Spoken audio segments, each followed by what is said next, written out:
Assalamualaikum warahmatullahi wabarakatuh. Kami dari kelompok 8 kelas 2B ingin mempresentasikan tentang praktik dan pekerjaan dalam kesehatan. Perkenalkan, saya Putra Klevia Ramadhani. Saya Rito Ali Fawatar Voice.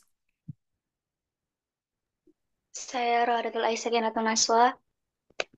Saya Salma Fadila Ramadhani.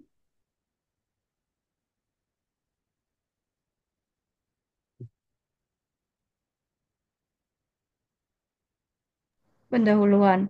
Apa sih etika kesehatan itu? Etika kesehatan merupakan penerapan prinsip moral dalam bidang medis. Hukum kesehatan mengatur hak dan kewajiban tenaga medis dan pasien. Tujuannya adalah untuk melindungi semua pihak dalam pelayanan kesehatan. Etika profesi penting dalam pelayanan kesehatan untuk membentuk sikap dan tanggung jawab tenaga medis. Pengertian, fisioterapi adalah bentuk pelayanan kesehatan yang ditunjukkan kepada individu atau kelompok untuk mengembangkan, memelihara, dan memulihkan gerak dan fungsi tubuh sepanjang rentang kehidupan dengan menggunakan penanganan secara manual, peningkatan gerak, peralatan, fisik, elektroterapeutis, dan mekanis, pelatihan fungsi, dan komunikasi. Untuk selanjutnya, tugas dan peran fisioterapi. Fisioterapis adalah setiap orang yang telah lulus pendidikan fisioterapi sesuai ketentuan peraturan perundang-undangan memiliki kompetensi untuk memberikan pelayanan fisioterapi. Fisioterapi adalah tindakan rehabilitasi yang bertujuan untuk memelihara, mengembangkan, dan memulihkan fungsi tubuh, khususnya fungsi gerak dan fungsi muskuloskeletal.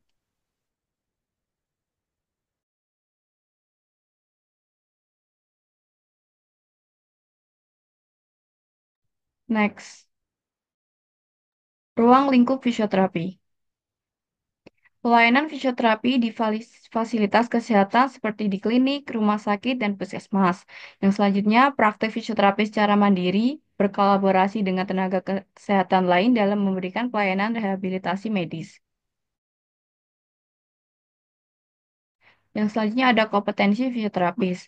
Ini mencakup kemampuan untuk melakukan asesmen dan evaluasi kondisi pasien, kemampuan untuk merencanakan dan melaksanakan intervensi fisioterapi, kemampuan untuk melakukan evaluasi ulang dan penyesuaian rencana terapi, kemampuan untuk berkomunikasi secara efektif dengan pasien dan tenaga kesehatan lainnya.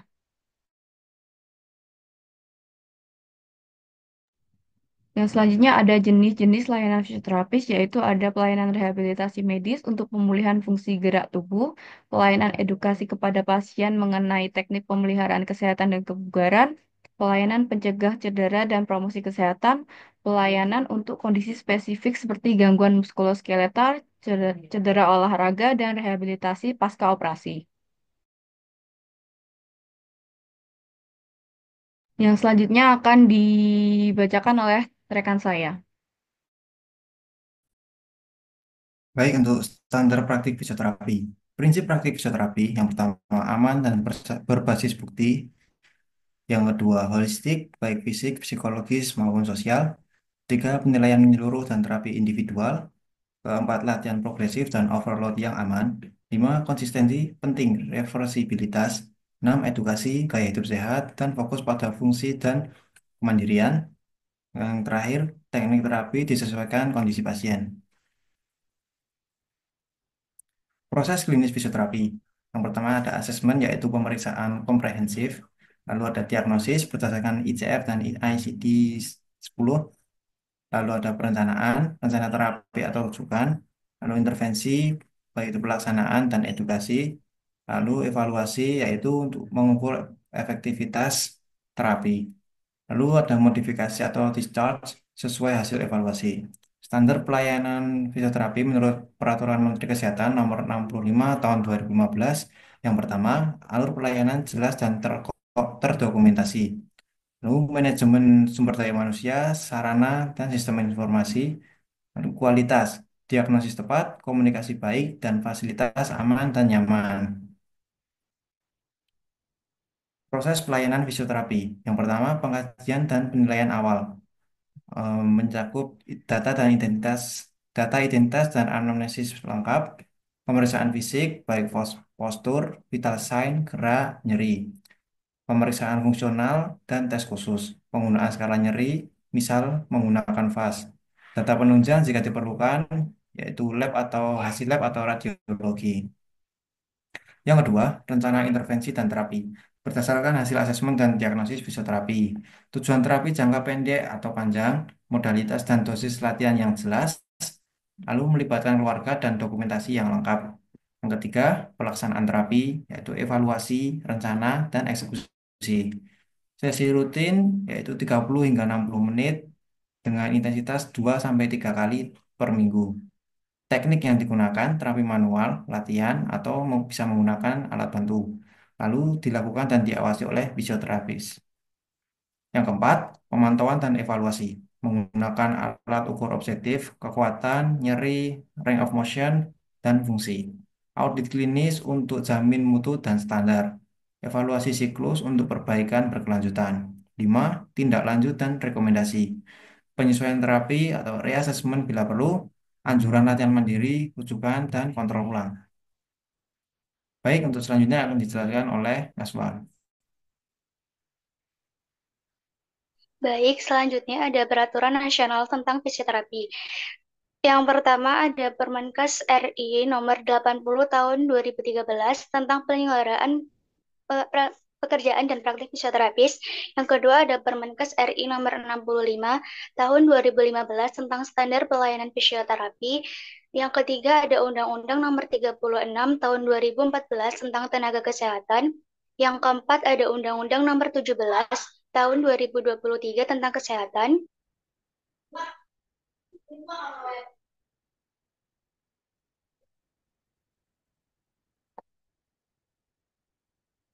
Lalu ada keputusan Menteri PAN nomor ke garis miring 04 garis miring MP titik PAN garis miring 1 garis miring 2004.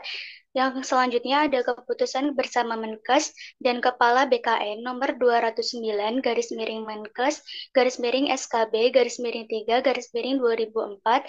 Keputusan Menteri Kesehatan nomor 517 garis miring Menkes garis miring SK garis miring 6 garis miring 2008,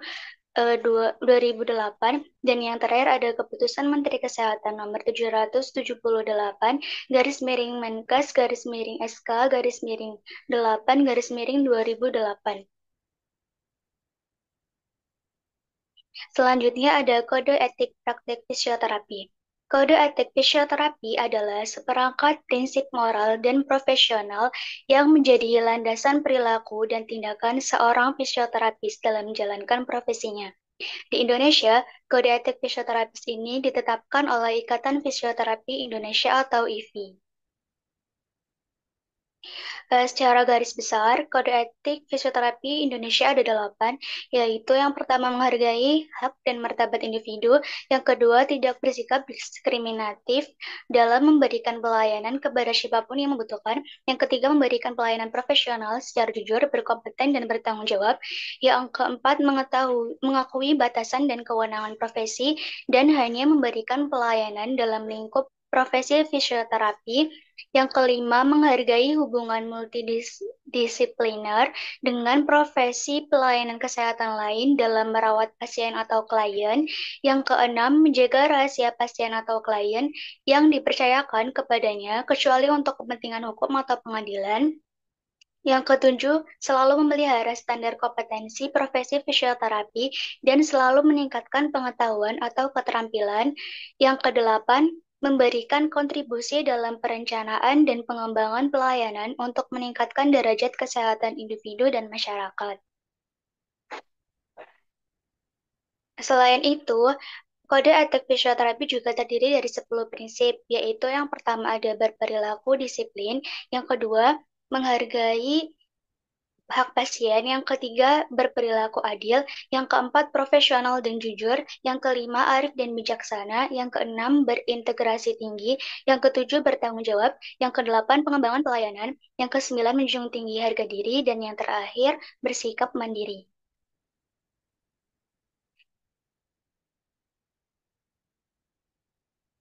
Oke, selanjutnya ada hak dan kewajiban fisioterapis. Yang pertama, hak fisioterapis. Yang pertama adalah memperoleh perlindungan hukum dalam melaksanakan pelayanan fisioterapi sesuai dengan standar profesi fisioterapis. Yang kedua, memperoleh informasi yang lengkap dan jujur dari pasien dan atau keluarganya. Yang ketiga, melaksanakan pelayanan sesuai dengan kompetensi. Yang keempat, memberi imbalan jasa profesi. Yang kelima, memperoleh jaminan perlindungan terhadap risiko kerja yang berkaitan dengan tugasnya sesuai dengan ketentuan peraturan perundang-undangan. Sedangkan untuk kewajiban fisioterapis, yang pertama itu ada menghormati hak pasien, yang kedua merujuk kasus yang tidak tepat ditangani, yang ketiga menjaga rahasia pasien sesuai dengan peraturan perundang-undangan, yang keempat memberikan informasi tentang masalah kesehatan pasien dan pelayanan yang dibutuhkan dalam lingkup tindakan fisioterapi, yang kelima meminta persetujuan tindakan fisioterapi yang akan dilakukan.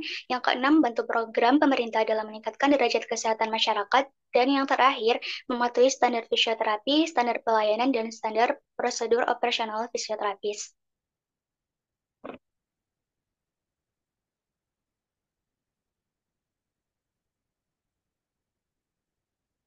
Selanjutnya, hak dan kewajiban pasien. Yang pertama adalah hak pasien. Satu, mendapatkan informasi mengenai kesehatan dirinya. Yang kedua, mendapatkan penjelasan yang memadai mengenai pelayanan kesehatan yang diterimanya. Mendapatkan pelayanan kesehatan sesuai dengan kebutuhan medis, standar profesi, dan pelayanan yang bermutu. Yang keempat, menolak atau menyetujui tindakan medis, kecuali tindakan medis yang diperlukan dalam rangka mencegah penyakit penularan atau penanggulangan wabah. Yang kelima, mendapatkan akses terhadap informasi yang terdapat di dalam rekam medis. Yang keenam, meminta pendapat tenaga medis atau tenaga kesehatan lain. Dan yang terakhir, mendapatkan hak lain sesuai dengan ketentuan peraturan perundang-undangan.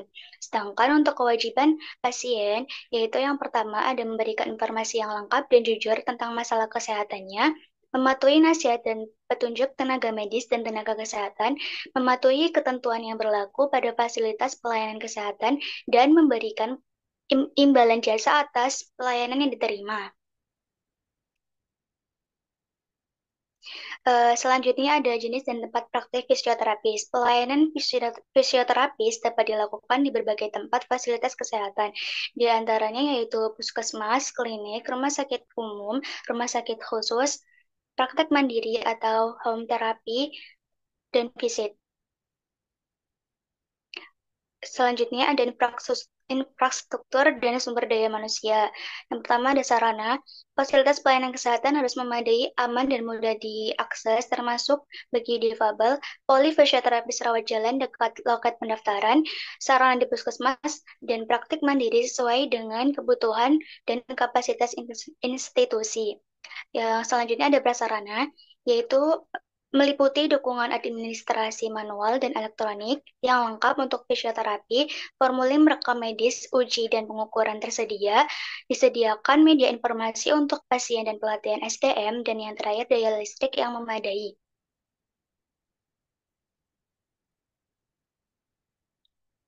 Selanjutnya ada peralatan.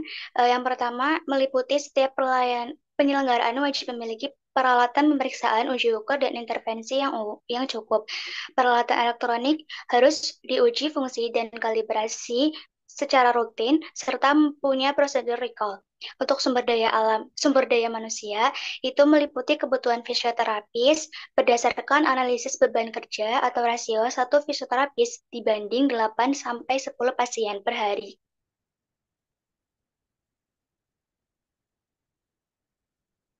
Next.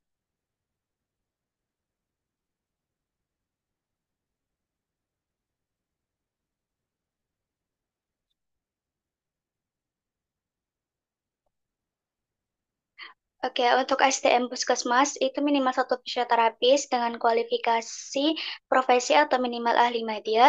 Untuk SDM Rumah Sakit Umum itu memerlukan fisioterapis kualifikasi profesi dan spesialis sesuai dengan klasifikasi RS. Dan untuk rumah sakit khusus itu SDM-nya memiliki fisioterapis dengan kualifikasi spesialis sesuai kekhususan pelayanan. Next.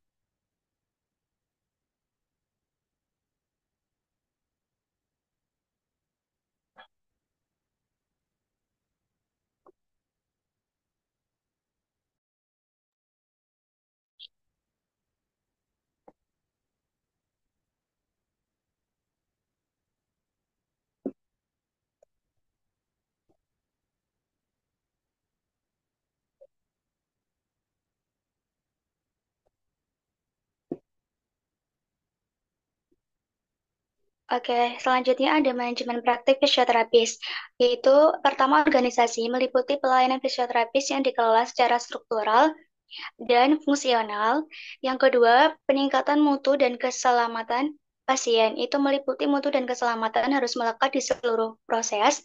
Pengawasan mutu dan keselamatan dapat melalui komite atau subkomite dengan indikator minimal kepuasan, kesalahan tindakan, dan dropout. Next.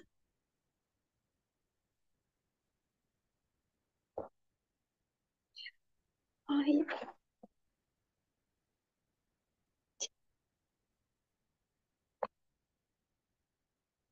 Oke, selanjutnya ada proses pelayanan fisioterapi. Itu yang pertama meliputi asesmen pasien, yang kedua diagnosis, yang ketiga perencanaan intervensi,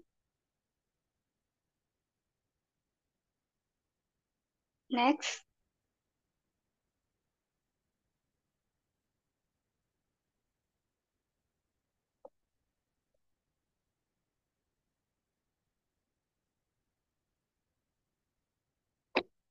Yang keempat intervensi, yang kelima evaluasi atau reevaluasi, yang keenam komunikasi dan edukasi, dan yang terakhir adalah dokumentasi. Selanjutnya akan dijelaskan oleh rekan saya.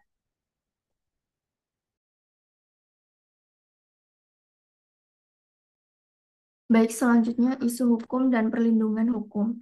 Yang pertama, masalah utama, ketidakjelasan batas kewenangan dan belum adanya undang-undang khusus fisioterapi. Yang kedua, dampak, pembatasan pelayanan, potensi konflik antar profesi medis, serta resiko hukum bagi fisioterapis. Yang ketiga, solusi, advokasi dan edukasi hukum, usulan pembentukan undang-undang khusus, serta perlindungan hukum yang dapat meningkatkan kualitas layanan dan kepastian profesi. Next.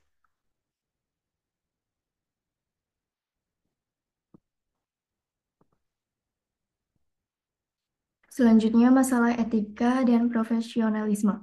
Yang pertama, pelanggaran privasi dan kerahasiaan pasien. Informasi medis pasien dibicarakan tanpa izin. Yang kedua, kurangnya informed consent. Pasien tidak mendapat penjelasan lengkap sebelum terapi. Yang ketiga, ketidaksesuaian kompetensi dan praktik. Intervensi di luar keahlian tanpa pelatihan yang memadai. Yang keempat, kurangnya kolaborasi antar profesi, minim komunikasi antar tenaga kesehatan yang menghambat perawatan holistik. Yang kelima, pengaruh komersialisasi dalam praktik. Keputusan klinis dipengaruhi target keuntungannya. Next.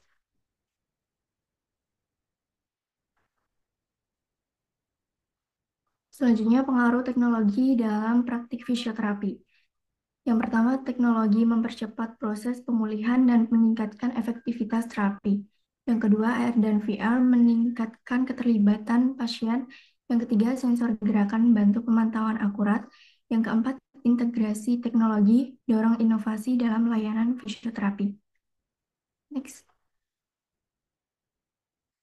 Untuk saran dan kesimpulannya etika tenaga kesehatan, khususnya fisioterapis, sangat penting untuk membangun kepercayaan dan profesionalisme.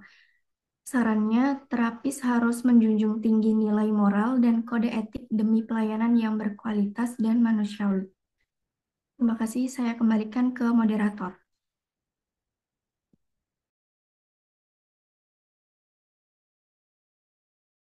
Oke, itu dia presentasi dari kami kelompok 8 dari kelas 2B.